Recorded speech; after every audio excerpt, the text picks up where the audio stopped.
আজকের এক ভিডিওতে আমরা দেখতে চলেছি উঘারিয়া, কোয়ার, নোয়াপাড়া এবং দইয়ারা। আমরা শুরু করছি উঘারিয়া সরকার বাড়ির মাথা থেকে। এখন বর্তমানে আমরা অবস্থান করছি উঘারিয়ার একেবারে শেষ সীমানা নাজির আহমদের দোকানের সামনে। এই দিক দিয়ে অল্প একটু জায়গা গেলেই নোয়াপাড়ার সীমানা পড়ে, কিন্তু আমরা এখান থেকে বরাবর একেবারে নোয়াপাড়ার রাস্তা হয়ে এখন বেড়ির মধ্যখান দিয়ে যাচ্ছি কোয়ার বাজারের উদ্দেশ্যে। এই রাস্তাটি অনেকেই কোয়ার বাজারের রাস্তা অথবা উঘারিয়ার রাস্তা, নোয়াপাড়ার রাস্তা হিসাবে বেশ পরিচিতি লাভ করেছে। এখনও আমরা রাস্তার উপরে আছি, যেতে কিছুটা সময় লাগছে, যেহেতু একটা ভিডিওতে আমরা সবগুলো স্পট দেখানোর চেষ্টা করতেছি। এই মুহূর্তে আমরা কোয়ার বাজারের একেবারে সন্নিকটে আছি।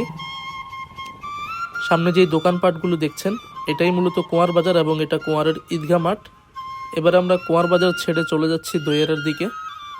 এখানে নতুন করে যে রবি টাওয়ারটা হয়েছে এটাই সেটা। আমরা এই দিক দিয়ে যাব, কেননা এখানে গাছে লাগতে পারে। আমরা এবার মধ্যখান দিয়ে চলে যাচ্ছি খুব সহজে এই দইয়ারার সীমানা পাওয়ার জন্য। আমরা একেবারে কাছাকাছি থাকা দইয়ারার শেষ অংশতে চলে যাচ্ছি, এটা কোয়ার বাজারের পরেই। তো আজকের ভিডিওটি এতটুকু পর্যন্তই। দেখার জন্য ধন্যবাদ।